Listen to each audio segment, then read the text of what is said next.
listening to The Foundation of Wellness, a refreshing take on diet and lifestyle, with Jessica Dogert, a registered dietitian nutritionist, and Marisa Moon, a primal health coach. Hi, you guys. Thanks for tuning in. Before we get started, I wanted to share a disclaimer. Marisa and I are not physicians or medical practitioners, so please consult with your functional doctor before trying any of these cold flu remedies that we are about to mention in this episode. Okay, so my name is Jessica, and I am a registered dietitian nutritionist, and you can learn all about me at jessicadogert.com. What's up, you guys? It's me, Marisa Moon. I am the primal health coach from marisamoon.com and the food blogger from mylongevitykitchen.com. So today's episode is all about how to bulletproof your immune system and how to not get a cold ever. You know, a strong immune system is the key to living your best life. I mean, think about it. When you have a cold or flu, you are lifeless. But when you're not sick, you have the energy to do everything that you want to do. I truly believe that health is everything. Okay, so what is the immune system? The immune system is an interactive network of organs, cells, and proteins that protect the body from viruses and bacteria, or really any foreign substances. So the immune system works to neutralize and remove pathogens like bacteria, viruses, parasites, or fungi that enter the body, recognize and neutralize harmful substances from the environment, and fight against the body's own cells that have changes due to an illness. So when our immune system is working properly, we don't even notice it. But when we have an under or overactive immune system, we are at greater risk of developing infections and other health conditions. And these include things like allergies, autoimmune diseases, and of course infectious diseases like the common cold and flu. So allergies, they are this growing epidemic affecting people of all ages. In the United States, it is estimated that more than 35 million people, mostly children, actually suffer from allergies. And an immune response to an allergen can be mild, something like coughing and a runny nose, to a life-threatening reaction known as anaphylaxis. When addressing allergies that range from seasonal to pet allergies and food sensitivities, it's really important to try and protect the immune system and reduce any sort of inflammation. So many of the tips that we will provide in this episode will help to lessen allergies. However, severe allergic reactions like anaphylaxis responses are actually outside of the scope of this episode and our experience, just an FYI. One way to optimize immune function and reduce chronic inflammation and even keep allergies to a minimum is to adopt an ancestral diet. So many people find relief once they switch to a diet like this, one that's more focused on whole foods and not so many processed foods. Something like the paleo diet or the Whole30 diet, because these diets remove inflammatory vegetable oils like canola oil, soybean oil, etc. They remove common food allergens, like gluten-containing foods and even dairy and processed sugars and corn and stuff like that. And then anything that's highly processed. No wonder you start feeling better. The benefits are even multiplied once you take it to the next level, which means after diet comes lifestyle. Once you clean up your skincare products, home fragrances, and just artificial fragrances in general, like those Glade plugins and Febreze stuff that actually can aggravate your allergies and your asthma so much worse. Cleaning products too. You just might notice that your allergies and asthma are triggered far less often when you start cleaning up the lifestyle factors. And what a relief that can be if you finally are living without all that wheezing and runny eyes and stuffy nose and all of those symptoms. I just wanted to draw attention to this cool natural antihistamine called Natural Hist. I learned about this like last year, maybe a little bit earlier, because Eric, my husband, has allergies, and he's always been taking Quercetin and Benadryl for a really long time. And I just was hoping there might be something that actually works out there but is natural. And then I found Hist because I already used products from that company. The company's called Ortho Molecular. And my functional medicine practitioner had me started on a supplement from Ortho Molecular to help me process excess estrogen in my body, which was making me be crazy during my cycle, PMS symptoms like that. And it really helped tremendously. So I got super into orthomolecular. My husband started a physician's account with them, and we've gotten so much information on their products, and Hist really looks incredible. And it's something I recommend if somebody's looking for something more natural, and you can find it online, but I don't think the prices are fair all the time on Amazon and places like that. So you might want to get that through your functional medicine practitioner to find the best price. Gosh, I love that natural Hist product. It contains quercetin, which is an antioxidant found in foods like apples, red onion, and garlic.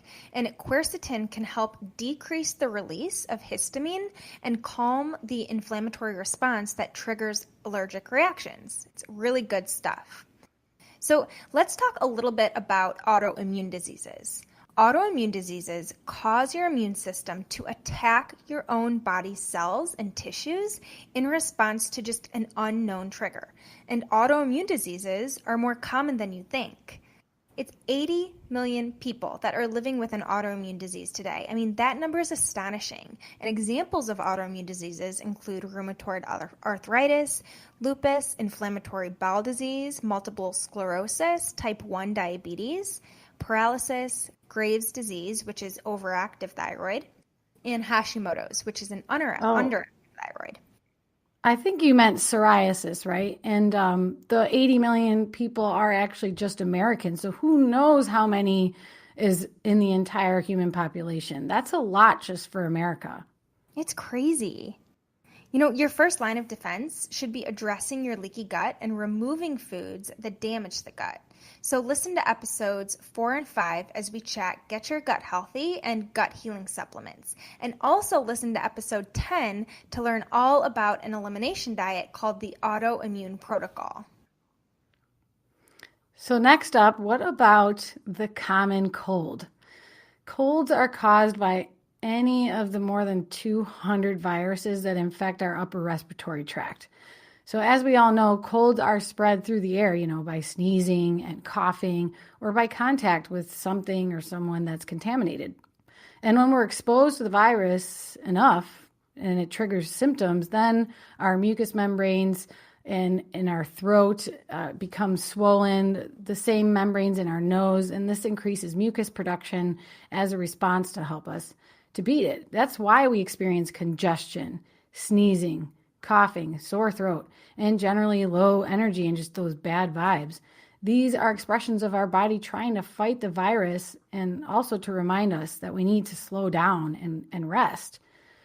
The common cold strikes more often when we have a depressed immune system, whether from overworking or lack of sleep, eating a poor diet, or just pre-existing disorders and other things that are burdening our immune system. Most colds can last 3 to 10 days and much longer too. That's like no wonder why I get so proud if I vanish a cold in 3 days. It's a total accomplishment. Totally. You want to just wipe it out as soon as you can. If you catch it soon enough, it's like such a relief if you can get rid of it that fast, because we've all had colds that last for weeks at a time or just are relentless and keep coming back, right? Oh my gosh, yeah. I mean, I couldn't be on the same boat as you. Like when I wipe out a cold in only like 3 days, I'm like, nice. I feel like I'm doing the right things. Yeah, that's champion status in my book. Well, for adults, more than 2 colds a year might be indicating an underlying toxicity in the body or a nutrient deficiency. I get sick more than twice a year, probably 4 times a year, like every season. So it's definitely a concern of mine. I'm always striving to optimize my health and figure out really how I can be my best. It's interesting to learn, though, that some researchers believe that the body actually uses a cold virus that it's exposed to as a way of detoxifying itself through the mucus and the mucus elimination and the reduced appetite that you experience. It's like your body's using that as a way to just detoxify even more. It's pretty crazy. Interesting. And as you know, Jess, we can't say it enough, stress makes you so much more susceptible to colds. If you get colds frequently, you may need to focus on your stress reduction and stop expecting yourself to be superwoman. Like I was just telling Jess, I'm trying to take the pressure off myself too, because it sure does make me more susceptible. I mean, honestly, we actually did some stress reduction, like things to do to reduce stress on, I think, our second episode. But geez, if we could do another whole episode on stress, we should, because I feel like stress is what kills us. Now, moving on, what about the flu? I think on average, 5% to 20% of Americans get the flu every year. And although the symptoms can be very similar to the common cold, it may take weeks to recover from the lingering fatigue and cough from the flu. You know, Marisa and I want to help you build your immunity so that you can avoid catching the flu at all costs. And we would be wise to start with something that we deal with every single day. And that is food. Oh, food for sure. I mean, before we dive into the foods that you want to add for prevention, because I know you have a ton of ideas there, Jess, we should probably emphasize that this is another reason you need to learn which foods that you're sensitive to. Every time that you eat a food that doesn't agree with your body or that you have an intolerance to, you are weakening your immune system and definitely more susceptible to colds and infection. That's why our previous episodes, number 10 and number 11, again, focusing on elimination diets, are going to be so important. There may not be any other way out there that's more effective at identifying food sensitivities than there is with an elimination diet. Yeah, I mean, I really want to reiterate that, because we're going to share so many different, foods and, lifestyle hacks and things like that can hopefully boost your immune system to keep you from getting the cold and flu. But honestly, I think the main takeaway is if you try an elimination diet and you avoid the triggers from the get-go, like that could be so life-changing for you. So let's talk about food. I mean, diet, it's really going to form the foundation of strong immunity. And when we think about foods to include in our diet, I suggest incorporating things like dark leafy greens, of course, plenty of water, fresh garlic, berries, mushrooms, raw honey, and other antioxidant-rich foods.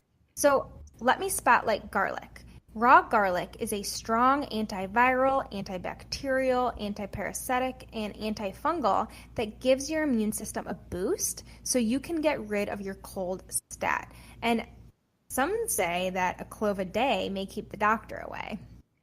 I love fresh garlic when I'm sick. It seriously wakes up your immune system in a way that makes you feel like just convinced that you're doing the right thing. Eric is sick right now, unfortunately. I think it's because he got the flu shot. He had to get it because he works at a hospital, but he just got it sick like 3 or 4 days after the flu shot. And anyways, the poor guy, I'm trying to make him soup. And I was like, can I put some raw garlic in there? And he said, yeah. And he took one sip and he was like, ah. And I was like, you needed that, didn't you? And he said, yeah. So good move. Don't want to kiss him because of garlic breath. He's sick anyway. I'm not going to do that. Oh. Touche. That's a really good point. Okay, so moving on to another food that you probably have in your freezer or maybe fridge, it's going to be berries. So berries contain vitamin C, which has been shown to decrease complications related to the common cold and just promote enhanced immunity. And vitamin C not only aids in iron absorption, which is going to increase immunity by making both T cells, which are used by white blood cells to kill dangerous pathogens, but it's also a well-known antioxidant that's going to protect the body against illness. And you can always make berries a staple in your freezer this winter and just add them to something like yogurt or smoothies for just an immunity blast. Yeah, actually, frozen blueberries are pretty awesome on the bottom of yogurt. We buy plain, organic, grass-fed yogurt, and I'll just put the frozen berries in the bottom of the bowl or the container first, and then add the yogurt on top so that by the time we eat it, or even honestly in like 5 minutes, they've defrosted. And it's a really great way to do fruit on the bottom, adding sugar. And I love frozen berries just because they are like 10 times cheaper than fresh. I don't know. I always go for frozen whenever I can in terms of berries. But moving on to another one, we've got mushrooms. And what I love about mushrooms is that they all contain a type of complex carb called beta-glucans, and that's going to stimulate your immune system, and it's also going to suppress tumor growth. So mushrooms play both sides of the field in your immune system. So on defense, mushrooms like cordyceps and turkey tail, they directly fight viruses and bacteria, and these are called immune stimulants. And on the offense, mushrooms like reishi and shiitake, they actually help to nourish and strengthen your immune system and its parts like bone marrow or white blood cells. And these mushrooms are actually called immune tonics. Yeah, what comes to mind when you're talking about that is it's important to learn if you have an autoimmune disease, are you using supplements that are boosting, like revving up the immune system? Because in the case of an autoimmune disease, we don't want to do that. And especially if you're on immunosuppressors, like medications that suppress the immune system, it gets a little more complicated. But the good thing is reishi and a lot of other adaptogenic mushrooms like chaga, which I know you're going to talk about next, those ones are actually known for balancing out the immune response. So it's a great place for you to start doing your research and invite your holistic practitioner in with you to make the right decision about that, because these are powerful, powerful ingredients, and you want to use them if you can. Yeah, I mean, kind of like you said, let's talk about chaga. I feel like it's definitely having a major moment right now, and that's because chaga has actually been very well documented.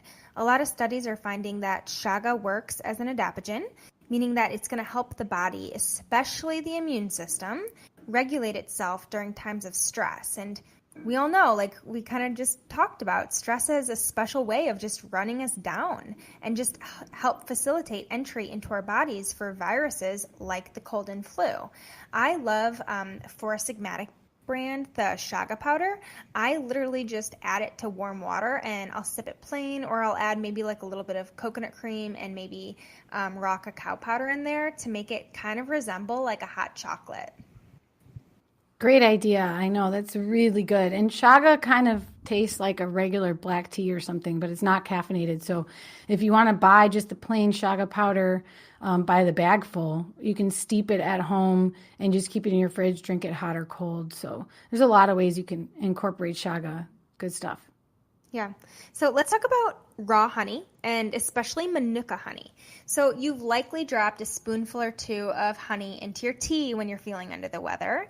But while regular honey can help to soothe and just lubricate a sore throat, it's the raw, unfiltered honey that's full of the good stuff. And that's because raw honey, it hasn't been pasteurized, meaning the natural antiviral, antimicrobial, antibacterial aspects of raw honey are actually left intact. So I sometimes just like to take a spoonful daily when I'm sick, or I'll just maybe drizzle it on top of like an acai bowl or a smoothie to make sure that you're keeping it raw.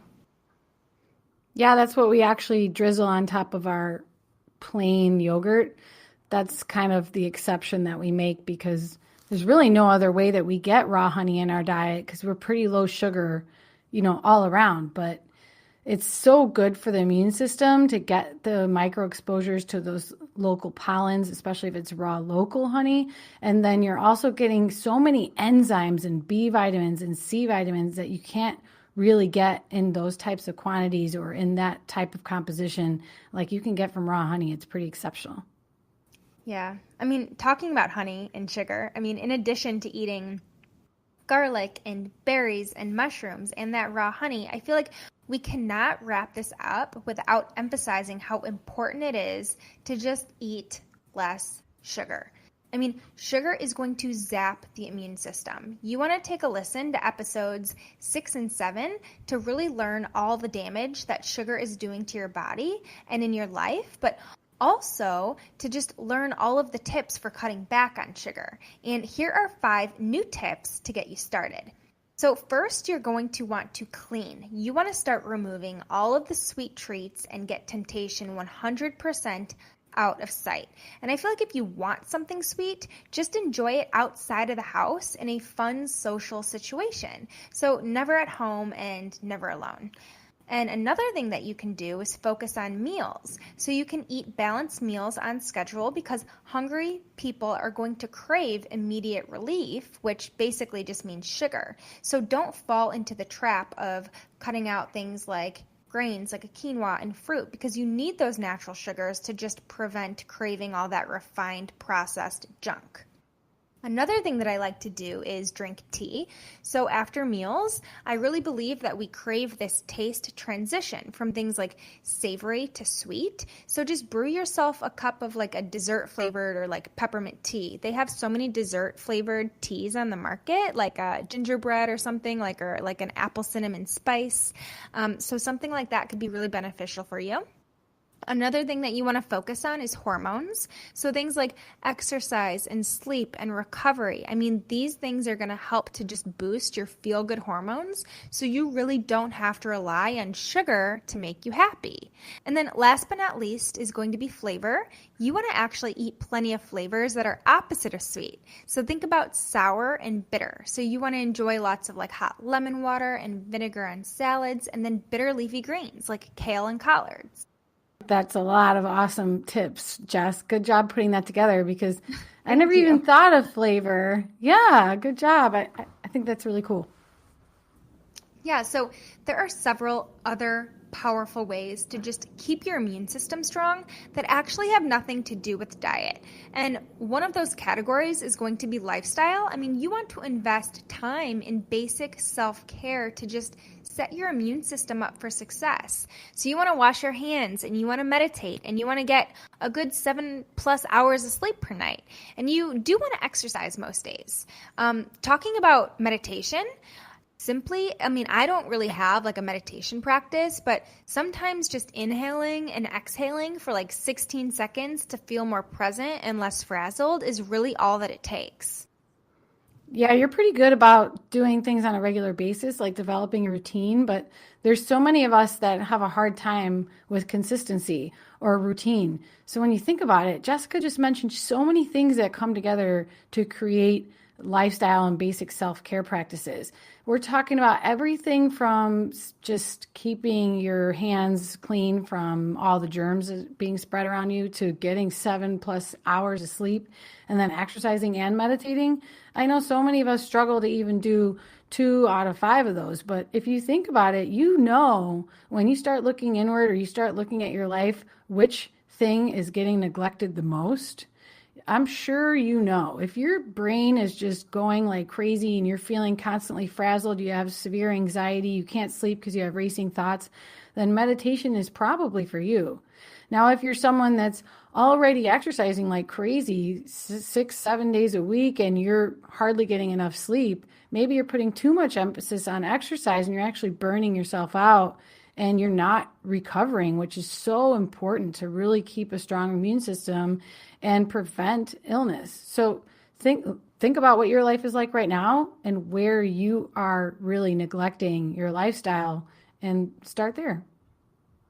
And you actually bring up such a good point. I mean, we are sharing so much information here, how to just keep your immune system like running strong. But I mean, we don't want this to be overwhelming for you and be like, okay, so I just listened to this episode and now what? Like I can't take action. Like just take a step back and figure out like, okay, like what do I feel like I can do? Just try the best you can. It's like, you know what? I really feel like I should start exercising. Or maybe like Marisa said, I'm exercising too much and that's damaging my immune system too. So I feel like you know your body best and, try something that you feel like you're going to enjoy doing.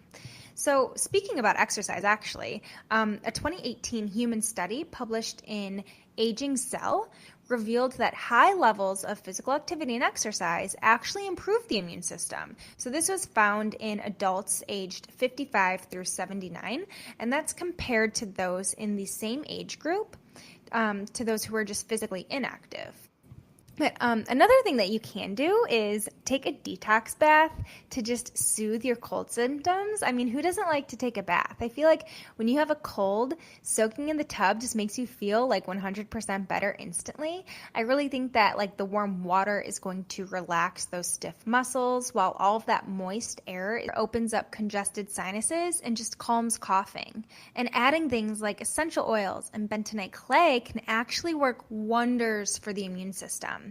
Bentonite clay, it's actually going to be an absorbent. And absorbents, they attract molecules with a positive charge. So a lot of impurities actually have a positive charge. So bentonite clay is going to draw those impurities to the surface of the skin and just eliminate them through your pores, which is really cool.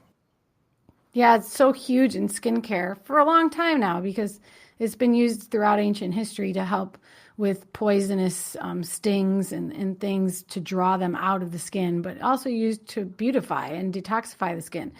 Now, Jess and I have mentioned before that we are big fans of bentonite clay to drink as well. We get the food grade kind that's safe for ingestion and mix it with water because it helps to bind and eliminate toxins in our GI tract.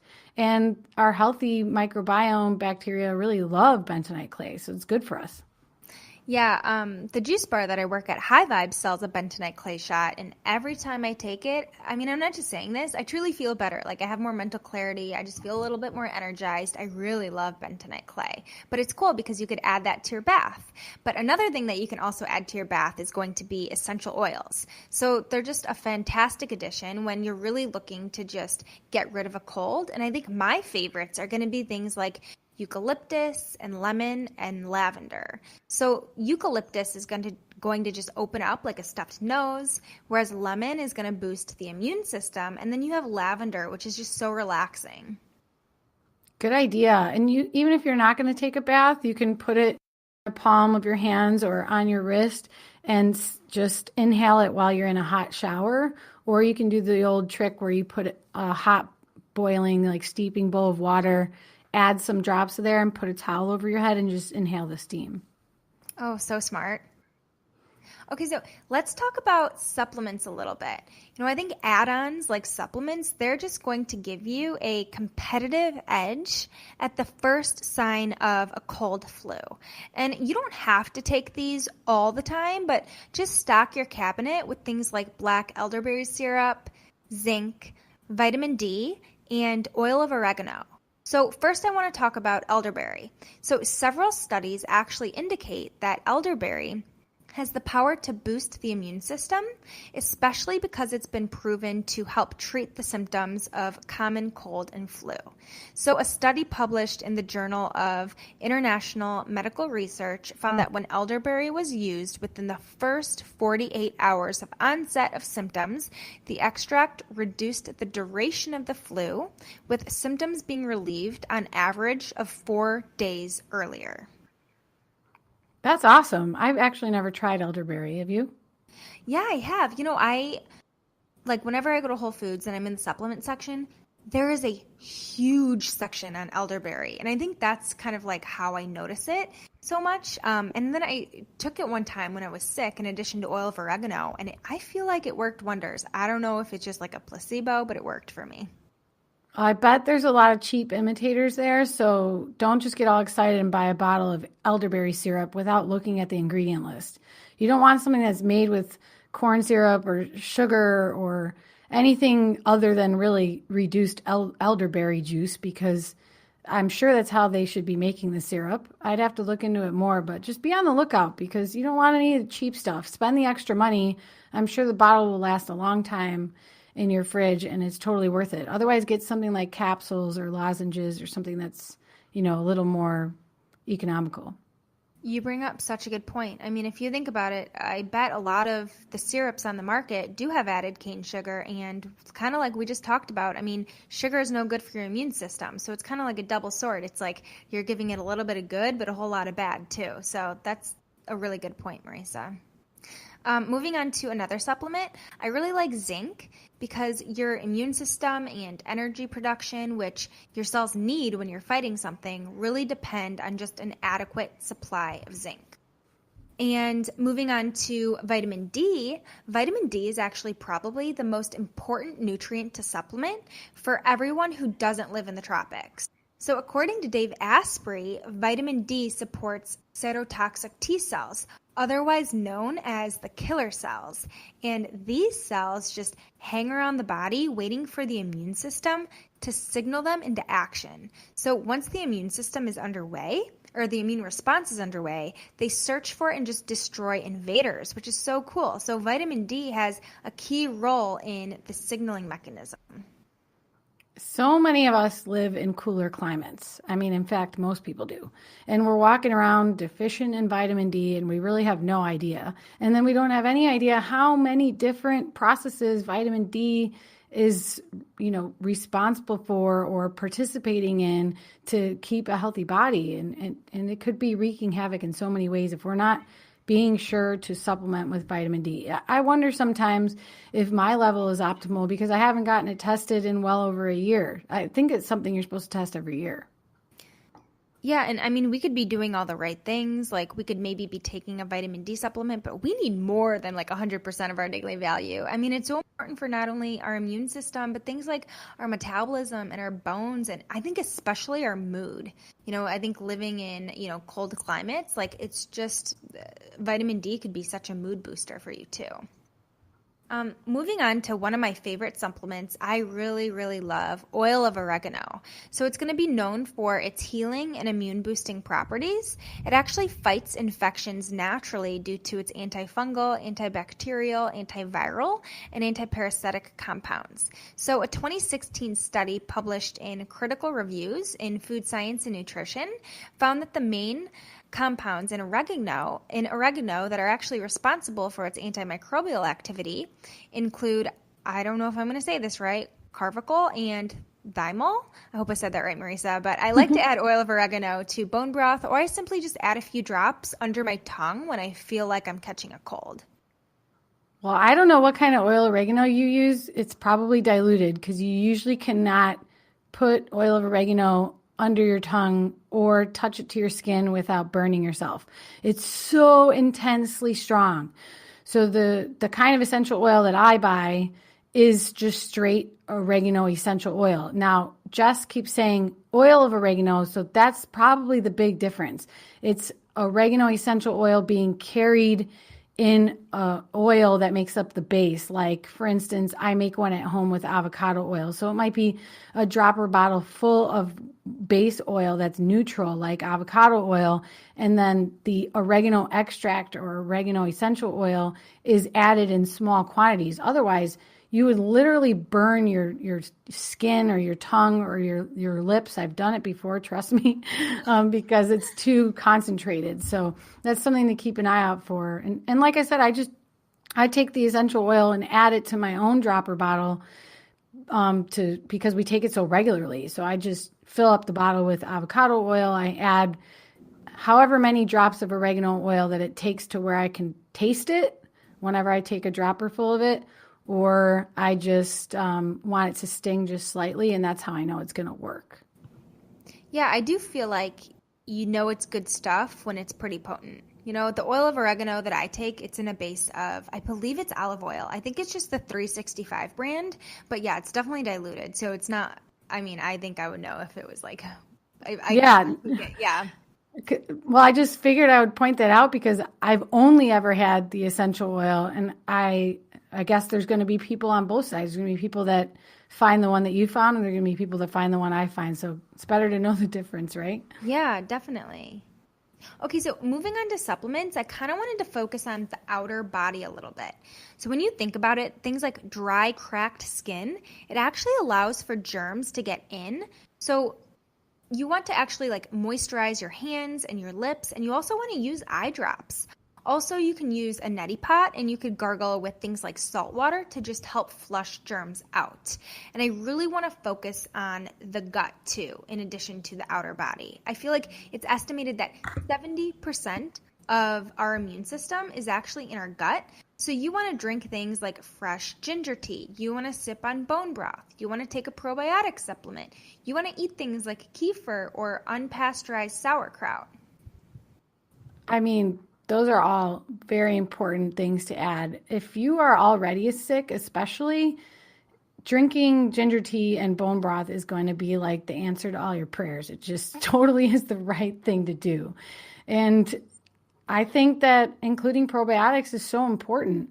We'll get into that in a little bit, right? Because we do have a few more things to say about probiotics, but those are all great ideas. Yeah, I mean, sipping ginger tea is such a good way to kill a cold virus. I mean, ginger has been used in Ayurvedic practices for over 5,000 years, you guys. And one of the most popular ingredients worldwide, ginger contains something called gingerols, a compound that contains potent antioxidant and anti-inflammatory properties that actually support the immune system and keep germs away. So warming ginger is really excellent to consume in conjunction with raw honey when you're feeling sick, as it's really going to just warm the body and it encourages lymphatic drainage while soothing the stomach, and it helps to encourage digestion too. It's kind of hard to incorporate ginger if you never ever cooked with it before, or like it's not in your type of cuisine that you and your family eat. But that's why those ginger teas, or really any tea that contains ginger, are so awesome to have around. Or just keeping like dried powdered ginger even is a good thing to just have in the cabinet, because you can easily whip up homemade ginger tea or just mix it with hot water and raw honey and you're already on your way. Yeah, I love that. I mean, it's so easy. And like you said, if people are intimidated by it, I feel like the powdered form is better than nothing. And you could freeze it, by the way. You can slice up ginger or chop it up and mince it, and you can freeze it in ice cube trays or anything that makes it convenient for you to just grab a little bit and make tea when you need it. Oh, smart. I love that. Like freezing it into ice. That's so cool. Such a smart idea. Mind blown. Okay, so moving on to things like bone broth. I know Marisa and I love bone broth. We talked about it in episode 20, but bone broth has an amino acid called cytine, which may be responsible for helping with the breakdown of mucus to just relieve a persistent cough. And adding spices and flavors such as garlic and onions can actually increase the soup's immunity boosting power. And even carrots, they're full of beta carotene, known to help strengthen the immune system as well. So listen to episode 20 to learn how to make bone broth step by step. Yeah, some of our favorites in my house every time is homemade bone broth blended with raw garlic and dried oregano. And sometimes I'll add ginger and lemon, especially if it's for me, because I'm less picky and I really just want it to blast my body with these like crazy antiviral and protective powers. But if you've never blended your bone broth in a blender before, you are missing out, because it emulsifies it and somehow makes it creamy, but it also makes it easier to incorporate all of these ingredients together and add the sea salt that you need to make it taste delicious, and that fresh lemon and everything. It all comes together so nicely. Definitely. I love how you said blending it, just because you can even add a little bit of turmeric and, like you said, ginger to make it a little bit more anti-inflammatory, or just extra black pepper, or even, I don't know, I mean, maybe you can add a little bit of kale. Yeah, you can when you blend it, for sure. You can blend it with kale. Yeah. You know, something that comes to mind before we move on from bone broth is I grew up with a lot of homemade soups. Italians love to make homemade soups, but they make them because maybe they don't have ingredients lie around to make a full meal. And guess what they used for the base of the soup? Water. And a lot of us don't think of that today, because we're spoiled and we're just westernized and have food at every, like, you know, every drop of a phone call. We got the guy at the door with the Grubhub, you know. But anyways, I just, I was thinking, like, I forgot that my family would make homemade soups with water. And the reason I'm saying that is because soup and tea are not that different. So when Jessica's suggesting tea made with ginger or having your bone broth with soup, and I'm saying I like to add garlic and oregano, you can actually do all of this for someone who's sick, or when you get sick, if you're the person who makes the food, you can just do all of it with water. So I did that recently when I was sick last. I steeped water on the stove with dried oregano and minced raw garlic, and I added sea salt and black pepper, and I drank that just like I was drinking bone broth. And it tasted awesome, and it was helping my body a lot in a way that I couldn't have done because I didn't have bone broth. And I wasn't in the mood for tea. I was in the mood for something savory. And that just did the trick. I didn't want to eat. I was sick. It was so confusing. And I was like, good idea. It was like the first time I ever did that. That's good stuff. I love that. Okay, so moving on from like bone broth and water and tea, I also really want to touch on probiotics. And because leaky gut is just a major cause of food sensitivities and autoimmune disease and immune imbalance or just a weakened immune system, I really think it's important to consume probiotic foods and supplements on a daily basis. You know, probiotics are going to be good bacteria that actually help you digest nutrients that support your immune system. I love adding fermented sauerkraut to like my morning scrambled eggs, or I'll snack on some full-fat yogurt with a drizzle of raw honey and maybe like a handful of nuts for like added crunch. And I love yogurt because it's full of those live active yogurt cultures. Yeah, I love the idea of probiotics for both prevention and for treatment if you do end up catching the cold or flu. And we should talk about more ways that you can cope once the symptoms arise, because honestly, it's not a perfect world. A lot of us are still going to catch something. So how can we suppress those symptoms naturally and get through it more comfortably? Well, boosting your body's natural defenses as soon as you start to experience those symptoms can be the best treatment. I know myself, I continuously will question that first sign of symptoms, like, do I feel a tickle in my throat? Is that what I feel? Because you feel completely fine otherwise. And you ignore those warning signs, and then you wake up the next day totally sick. That is your chance when you're feeling the tickle. That is your chance when you start experiencing postnasal drip, and you're like, I don't usually feel that way. Yep, that's your warning sign. So many holistic practitioners are going to suggest that you avoid the over-the-counter medications that we're all used to, because those over-the-counter medications are designed to suppress our symptoms, you know, like Tylenol to reduce a fever, or the acetaminophen, or what is the decongestant called? I don't know, those Quercetin D sort of supplements. Those are all going to suppress your symptoms. So yeah, they make you feel more comfortable. They make us feel momentarily better. So there's a time and a place for them, but you have to realize they're suppressing your symptoms. And what does that mean? You're suppressing your immune system. Your immune system's attempt to flush out the viruses. That's why you have symptoms. That's your immune system attacking the virus. So suppressing them can actually prolong the cold or cause it to reoccur because you're thinking it's almost gone because you're feeling better.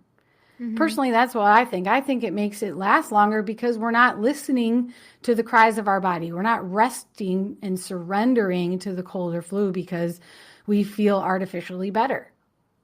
So be on the lookout for persistent symptoms. If it's bad enough, you know, if you have infected mucus that's especially green or yellow, because it could be something other than the cold or flu. You could have like sinusitis, so you do want to be cautious.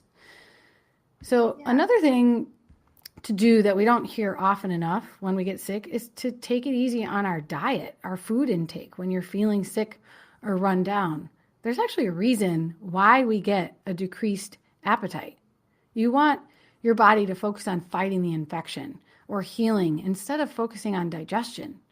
If you lose your appetite, don't force yourself to eat. Don't let someone in your family tell you, you have to eat, you have to eat, you haven't eaten anything. There's a reason why you don't have an appetite. Now, water is important, yes. You do need to drink plenty of clean water to help cleanse away the toxins and thin out that mucus and get better faster. Yeah, I definitely think, like you said, incorporating liquids like water and tea and even the bone broth or broth-based soups. I mean, that could always be really beneficial because it's still really easy in your gut. That you're giving it like the nutrients it needs. But you bring up such a good point. I mean, we lose our appetite for a reason where we want our body to do healing instead of focusing on digestion the whole time. Yeah, it's kind of hard for people to remember because that's the way that we show that we're taking care of someone is by giving them food. But sometimes food's just not the answer. Yeah, exactly. Now, as we mentioned earlier, you're going to want to reduce your sugar intake, but this includes like while you're sick, you guys, no popsicles and ice cream like you might feel compelled to consume. Processed sugars are going to decrease the number of white blood cells that your body produces to fight the infection. And the white sugar, processed sugar are all going to depress your immune system. You're only going to want to consume that raw honey that Jessica was talking about while you're sick or you're run down. And speaking of things to remove from your diet, dairy and milk are known to encourage more production of mucus and just make a lot of people feel worse when they're sick. So it's best to just avoid dairy while you're fighting something because those symptoms will probably reduce. Right. So like I mentioned probiotics, how I really like to have full fat yogurt because it has those live active cultures. That would not be a snack that you'd want to consume while you're sick. So other probiotic rich foods, something like sauerkraut to get those live active cultures in, but no dairy based probiotics when you're feeling under the weather. Yeah, I'll take probiotic supplements. I'll make kimchi soup because if you have a jar of kimchi in your fridge and it's actually not even that great anymore, it's the tradition of kimchi soup is from kind of old kimchi. You would add the brine, the liquid, and the kimchi, everything that's in the jar, just dump it in the pot of soup. And there are so many benefits, even when you're killing off those live probiotic bacteria. There are so many benefits that still occur from consuming those probiotic foods. Yeah, I agree. Now, there are so many supplements, a lot that you already recommended, Jess, but these natural remedies and supplements are important when you're actually in the middle of the cold or flu or when you feel it coming on. We encourage all you listeners to do your own research and consult your doctor because your situation might be unique. You might be on other medications that can counteract with different supplements, even if they're natural. So you got to be careful and do your own research. But I recently learned about something called African geranium. Now, you can take it like an extract or in a tablet form. It's made from this native South African flower, and it's been used in ancient medicine for a long time. African geranium shows really promising results in clinical trials. In a randomized placebo-controlled study that took place with 103 patients that were experiencing the common cold, one group took the African geranium 3 times a day for 10 days straight, and the control group did nothing. Now, 79% of the African geranium group, they were clinically cured on day 10 from their common cold, and only 30% of the control group were actually cured. So that's a big difference. You think day 10 you've had the cold, maybe they were just getting better anyway, but in the control group, only 30% of people actually got better without taking that supplement.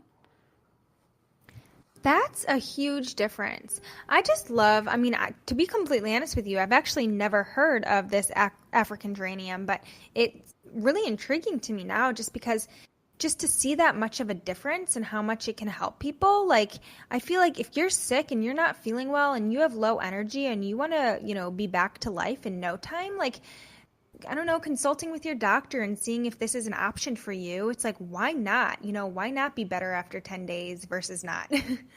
Oh, absolutely. We all know it's such a drag to be sick. That's why we wanted to cover this because we really want to help you to learn what options are out there that are more natural because it's overwhelming. And when you wait until you're actually sick, you're going to just turn to the medicine cabinet and grab all the stuff you're used to because you're desperate. So just getting armed with all of these little tips and tricks now, hopefully over time, it really makes an impact on your life. Yes, exactly. Jess, you were talking about vitamin C earlier, and I don't think I can emphasize that enough. It's not a miracle worker, but time after time in placebo-controlled studies, vitamin C is showing to reduce the duration of episodes of the common cold. And we're seeing average improvements only around 23%, but that's an average. So that means in every case it's different. And we're talking about a dosage of vitamin C between 1,000 milligrams and 8,000 milligrams in these studies. So Mom, sorry, but your 100 milligram chewable vitamin C tablets are just not going to cut it. I know a lot of people say they take vitamin C or they're eating, sweet potatoes and they're eating oranges because it has vitamin C. Well, the doses that we are talking about that are going to be therapeutic are not going to be found in your chewable vitamins or in a piece of fruit that you're eating. The dosage needs to be amped up. That's why in our house, we take 1,000 milligram vitamin C capsules And if I'm lucky, I will go get an IV of vitamin C. There are lots of chiropractic offices and IV clinics that are doing vitamin boosting IVs. And that's how you're going to get the dose that's really going to make an impact. But you do want to be sure that you have a full stomach when you take vitamin C. Over 1,000 milligrams per dose can cause some people diarrhea and nausea. It's happened to me before. My husband's particularly sensitive to it. I would definitely just make sure you have food in your stomach. But when I'm sick, you guys, I am taking 6,000 milligrams of vitamin C probably 3 times a day. And when I'm trying to prevent it, I'm taking 6,000 milligrams at a time. Gosh, I mean, one thing that you talked about was like a vitamin IV. I've been wanting to do those for a very long time. Like I know a few people that do it, like this is off subject, but like a vitamin B12 or something like that, and they feel so energized from it. But I feel like that could be really helpful too. But kind of like what Marisa was talking about, like we think about citrus fruits, right? Like an orange or a grapefruit, and like it's so high in vitamin C, but really they aren't as high in vitamin C as like a lot of veggies. Like I know bell peppers, I think are, one of the highest vitamin C rich foods, and those only have about 300 per bell pepper. So it's like, how many bell peppers are you going to eat just to get 1,000 milligram dose? You know what I mean? So I do believe that supplementing here is really important. Yeah, there's just something about vitamin C. There's a lot of research and advocates for high dose vitamin C, which is way higher than we're even talking about right now. But the point is that when there's certain levels of vitamin C in your bloodstream, it's creating an environment that the viruses and the infections can't survive in. So it's something I don't entirely understand, but the reason that it's such a high dose is really very, compelling and contradictory to the standard recommended daily amount that we're supposed to have of vitamin C. This is like a different approach and mechanism, and that's why the amounts are so much higher. You know what I mean? Yeah, I love it. Vitamin C for the win. Well, another awesome supplement that I take regularly and a lot of health advocates would recommend is glutathione and also N-acetylcysteine, which is labeled as NAC. So glutathione and NAC, which I think NAC is the precursor to glutathione, but these are powerful antioxidants that are actually produced in our body. And glutathione is often called the master antioxidants, but they can prevent cold and flu or reduce the symptoms without reducing immune system function. So it's really just going to empower you, and it's safe to take on a regular basis, which is cool. Do you have like a favorite brand of glutathione? I know that Bulletproof and Dave Asprey sells a glutathione, and I've tried it before and I've really liked it, but that's really the only brand that I know of is pretty reliable to me. That's a good point. I think that's why a lot of people take NAC, N-acetylcysteine, because NAC is in a more absorbable form that you can actually use. Now, glutathione, you're going to find a billion different brands selling them and telling you why theirs is great, but I think you got to do your research because a lot of that glutathione is not absorbable or accessible in our bodies unless it's in a certain type of form. So that's why I think you'll see N-acetylglutathione, or you'll see, there's another like sublingual glutathione. There's all different mechanisms by which they're trying to deliver that antioxidant in your body, but that's why some of them are so much more expensive. Like the one by Bulletproof, I would bet that one is optimized for absorption. So that's probably a great one to look at. I don't know the brand of mine offhand. I want to say it's Jarrow formulas. I buy a lot of their supplements, Jarrow. But yeah, that's one of those things you don't really want to cut corners. If you're going to buy the glutathione, then you're going to have to get the best one. Otherwise, you might want to take NAC, but you want to take that on a regular basis. Right, I agree. I feel like, you don't want to be cheap. You definitely want to go all out if you are choosing to purchase one of these supplements, just to make sure that they're highly absorbable. Yeah, now before we wrap up, I wanted to bust a myth real quick. I hear time and time again. This one thing I just have to address is how people say that they're going to the gym even though they're sick because they want to sweat it out. So the myth of sweating it out is only justified when you're sweating in a relaxing way. I'm talking about steam treatments, hot baths, hot showers, saunas, not sweating it out at the gym, okay? That's just another form of stress on the body. It is demanding blood flow to muscles away from the immune system, and it's really going to stress the body in a way that's going to hinder immunity, and it'll likely keep you sick longer or make it worse. So please don't try to sweat it out at the gym while you're sick. Oh, yes, myth busted. I love how you brought that up. I mean, that's just so important to talk about. I feel like we think exercise is really going to just be helpful for us, but it's actually what our body does not want and does not need at the moment. So, okay, you guys, that's a little overwhelming, a lot of information, but there you have it. Now you know how to just boost your immune system and hit the grocery store on your way home from work, make a big batch of bone broth, and just take a bath tonight to really help your body prevent the cold and flu this fall and winter. If there was like one thing that we mentioned today, Jess, that you think everyone needs to really try to do to prevent the cold and flu, what do you think your idea would be? Oh, you're putting me on the spot. That's hard. I mean, what's initially coming to mind is to eat less sugar. I mean, I feel like I see with so many of my clients that that's just a reoccurring theme that, even though maybe, they know that, sugar is not necessarily good for you, like they still have it sneaky ways in their diet. And I think just reducing the sugar intake can help to just keep your immune system strong. What about you? What would you say? I know it's a real toss-up between the ancestral diet and like bone broth and an elimination diet type thing, like being sure you're only eating foods that aren't alarming your immune system. But it's also, if you're already doing that, like say you're someone that's already kind of eating this way and you already know your food sensitivities, then I would say it's probably your stress. That might even be number one across the board. Yeah. Honestly, I think I would have to change my answer and say that too. I couldn't agree more. I think we all like to ignore that we're really stressed out, or we just keep going, just keep swimming. But then we get sick and we wonder why. And it's like, no wonder. I can't keep up that pace. I can't keep up that level of stress without, some major sacrifice in return. So definitely. Such a good point. Well, lately I've been telling Jessica that it seems every time I get sick, I can link it to a night of binge drinking, a sort of occasion that occurred a few days before I got sick.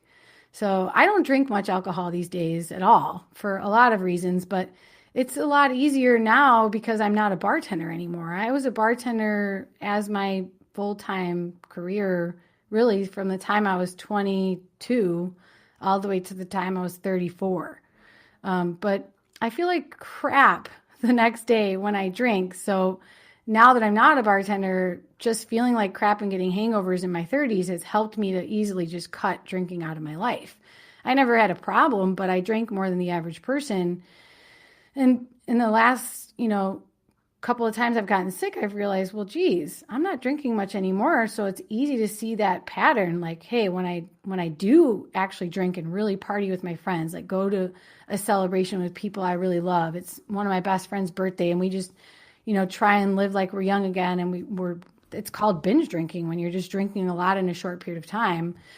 Then I notice all of a sudden, besides a hangover, it's followed in the next few days by a round of the cold or flu. I mean, talk about regret. I've really been thinking about that lately. There must be something going on there.